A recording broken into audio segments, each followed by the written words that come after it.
அடுத்து நேரா கவுண்டருக்குள்ள போறான்.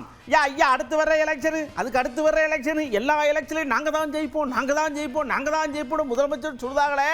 என்ன தைரியத்தில் சொல்லுதீங்க நீங்க? தம்பி உடையான் படைக்கஞ்சான், இந்த தம்பி இருக்கும்போது எங்க ஐயா தானே ஜெயிப்பாரு, நீங்க எப்படி இப்படி சொல்லலாம் அப்படின்னு ஒருத்தர் ஏகத்துக்கும் பொங்குறாருங்க மதுரையில இருந்து.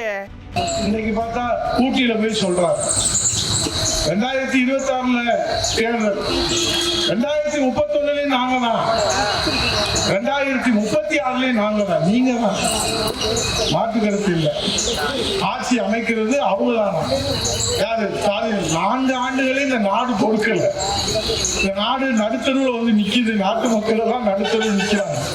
அதுதான் தண்டனை மனோகரன் சொன்னார், இந்த 4 ஆண்டுகளே இன்னும் 1 வருஷத்துல நீங்க இருப்பீங்களா இல்லையான்னு தெரியல.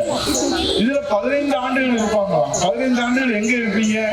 புலர் சிலையில வேணா இருப்பீங்க, இல்ல திகார் சிலையில வேணா இருப்பீங்க. ஏன்னா 2 அமைச்சர் ஒரு சட்டசபை நடக்கிற போதே வீட்டுக்கு போன வரலாறு திமுக ஸ்டாலின் அரசுக்கு தான் உண்டு. 2 அமைச்சர் நேற்று வரைக்கும் இன்னைக்கு காணோம். எங்க போனா ராஜினாமா பண்ணிட்டாங்க. ஏன்னா இன்னைக்கு நீதிமன்றத்தினுடைய கண்டனம்.